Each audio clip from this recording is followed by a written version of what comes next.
Infinite limits and limits as asymptotes.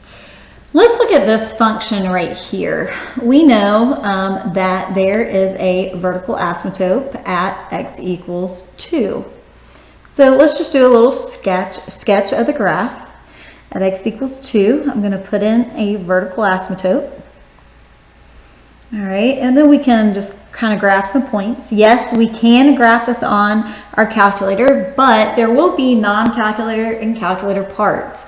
A lot of calculus is without a calculator, so you got to kind of visualize this without. So if I plug in, say, let's say if I plug in 1, I get -3. Okay, if I plug in 0, I get -3/2, so that's -1.5. Okay, if I plug in -1, I get 3 over -3. Okay, so I know it's doing something like this. Now, some of you will be able to tell that you actually have a horizontal asymptote at y equals 0. And the reason is because the degree in the denominator is higher than the degree in the numerator. Okay, so I'm not going to cross or touch the x-axis. Now, let's do the other side of the vertical asymptote. All right, here if I plug in values, say 3, that gives me 3. Okay, if I plug in 4, that's going to give me 3 over 2, which is 1.5. Okay, let's do one more. If I plug in 5, 5 minus 2 is 3, 3 over 3 is 1. Okay, and again, there's that horizontal asymptote at 0, so it's not going to cross the x-axis. So our graph looks something like this.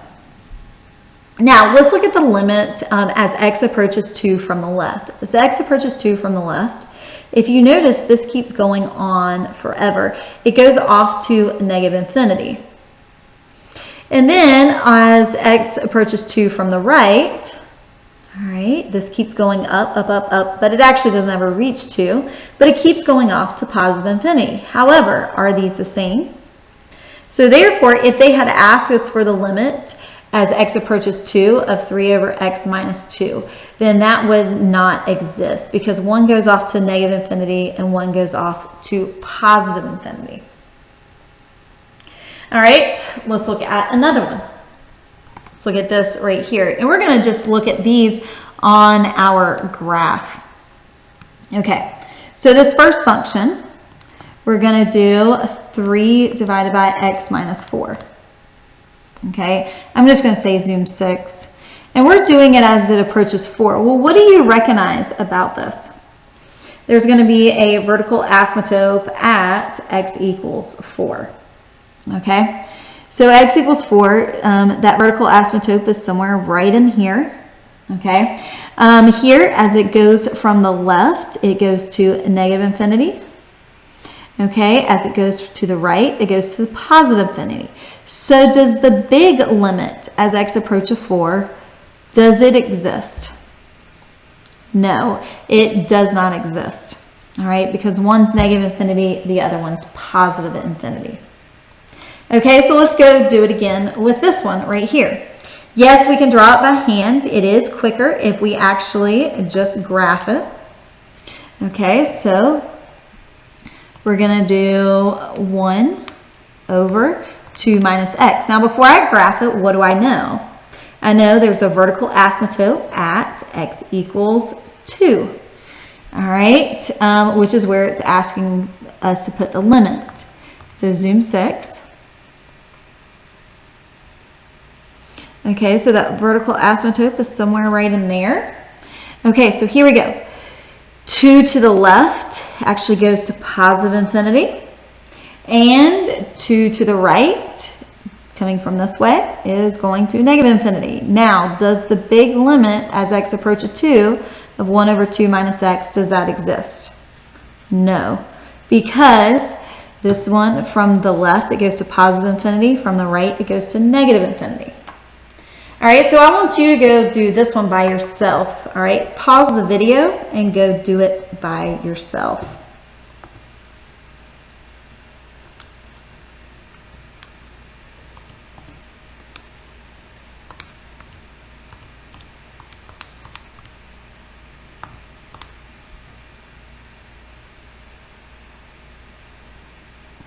We know that there's a vertical asymptote at x equals 3, all right, which lies right in the middle right here. Now, this one, as we go from the left, goes to positive infinity. And this one, as it goes to the right, also goes to positive infinity. So the question is, if both of these go to positive infinity, does the limit exist unlike the other ones? Yes. All right, this goes off to positive infinity because these from the left and the right, it is the same. All right, and let's look at this one right here. Okay, here, obviously, we have a vertical asymptote at x equals 2. All right, if I want to graph this, y equals, all right, -3, x plus 2 squared, zoom 6. As it goes towards that vertical asymptote at -2, and I said 2 right here, that should be -2, sorry about that. That vertical asymptote's here. From the left and from the right, these both go to negative infinity. So therefore, the limit as x approaches -2, because both of them go to negative infinity, will go to negative infinity. Okay. Now, if you notice, we're looking at ones that, sorry, you guys could not see that. All right, so take a second. Sorry about that on the video. All right, now, we notice that all of these either approach infinity or negative infinity. If f of x approaches infinity or negative infinity as x approaches c, okay, that c value is the one down here, left or the right, then the line x equals c is a vertical asymptote. So if I go back to here, notice that on like each one of these, it approached negative infinity to infinity from the left or the right.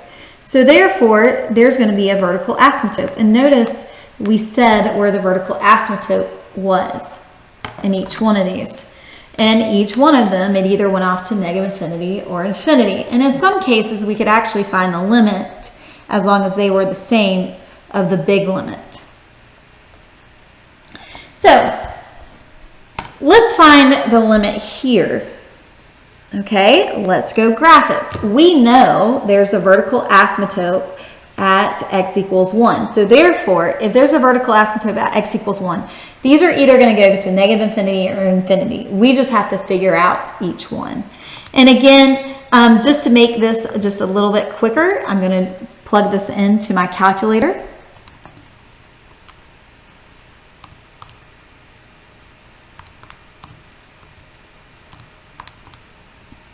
All right, I'm going to say zoom 6, and I'm going to look at x equals 1, where that vertical asymptote is. All right, so let's look. As x approaches 1, so as it approaches 1, our vertical asymptote is right here. It goes off to infinity as it approaches from the left, and then as it approaches from the right, it's this line right here, it goes to negative infinity. Now, the big limit would not exist. All right, but we can tell that there's a vertical asymptote here because the limits go off to infinity and negative infinity. All right, now let's look at properties of infinite limits. Some of these you're going to say, well, duh, that makes sense. All right, so the sum and the difference. All right, well, think about this. The limit as x approaches c of f of x goes to infinity, and then this actually, the limit as x approaches c of g of x actually exists. Well, here, whether you're adding and subtracting, think about this going off to infinity, or it could possibly go to negative infinity. Well, here, that's going to go off to infinity.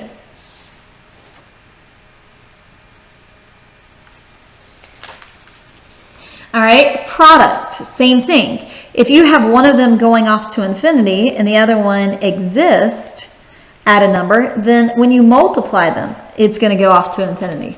Now, just to remind you, if this was negative infinity, then these would be negative infinity right here. And then the quotient rule. If you have the denominator going to infinity. Think about that denominator is constantly growing and getting bigger, but the numerator isn't. It's just going to that number L. So therefore, this will go to 0. Had that been flip-flopped and the infinity's on top, okay, and L's on the bottom, then this would also go off to infinity.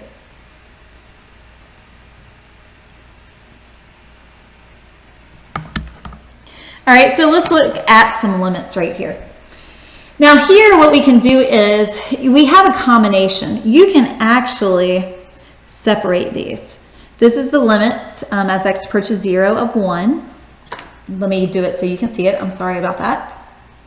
Plus the limit as x approaches 0 of 1 over x squared.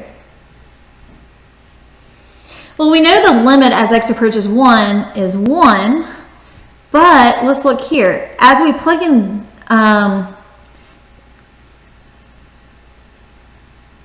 zero into this one, all right, well, think about this for a second. If you need to go to your graph, we know it's undefined at 0. Whoops, go to what? Whoops, quit. Y equals. All right, if you need to look at the graph, but most of you should know what this looks like. As it approaches 0, both of them go to infinity. So this one goes off to infinity. All right, so we're really just adding like 1 to infinity, which means the limit goes to infinity.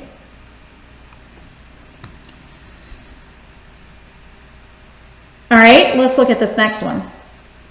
We can actually separate this into the limit as x approaches 1 from the left of x squared plus 1. All right, over the limit as x approaches 1 from the left of the cotangent of pi x. All right, now these could be simply just plug-ins. Like here, this one, when I plug it in,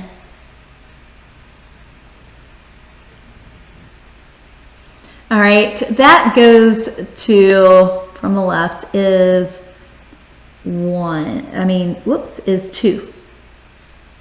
All right, but this one right here, if you're kind of confused about it, let's go look at it on the calculator. Okay, cosine of pi x.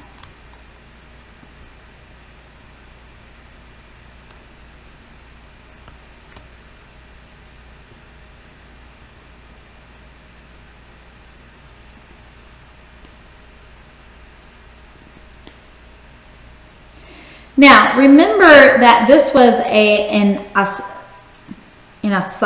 oscillating one. All right, so this, even though it's kind of confusing and you're like, well, it goes to 1, this actually goes to, this part goes to negative infinity. All right, so this entire thing will go to 0. I know that one's a little confusing because if you actually plug in 1,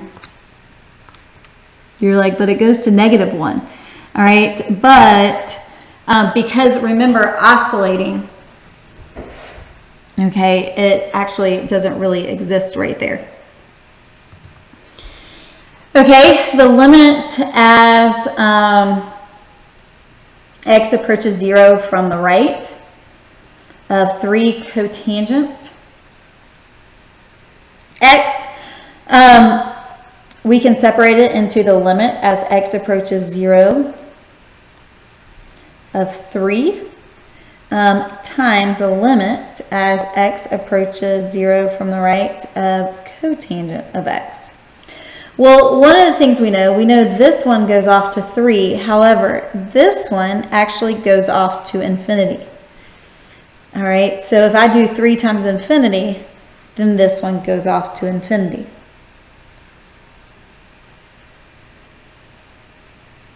And I can look at this on the graph as well. All right, let's look at this one. Now, if I try to plug 2 in, I can't do that because that's a vertical asymptote. All right, so if I look at it on a graph,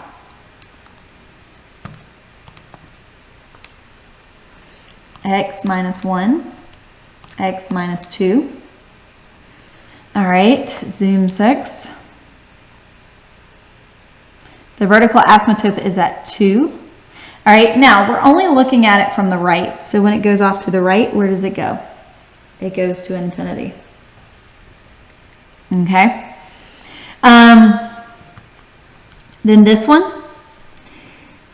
And the reason for this one is we have a vertical asymptote at x equals 2. So we know it's going to go to infinity or negative infinity. We just had to figure out which one. Now this one, when I first glance at it, I noticed that, okay, it's undefined at negative 2 right there, but this one I might be able to factor. So this is going to be x plus 2, x plus 3. Let's see if I have a removable, and I do. I can remove that. So now I can just plug this one in. I don't even need to graph it. Negative 2 plus 3, and that equals 1. Okay, I don't have a vertical asymptote. It was a removable. Discontinuity. So remove it, and then you can actually plug in.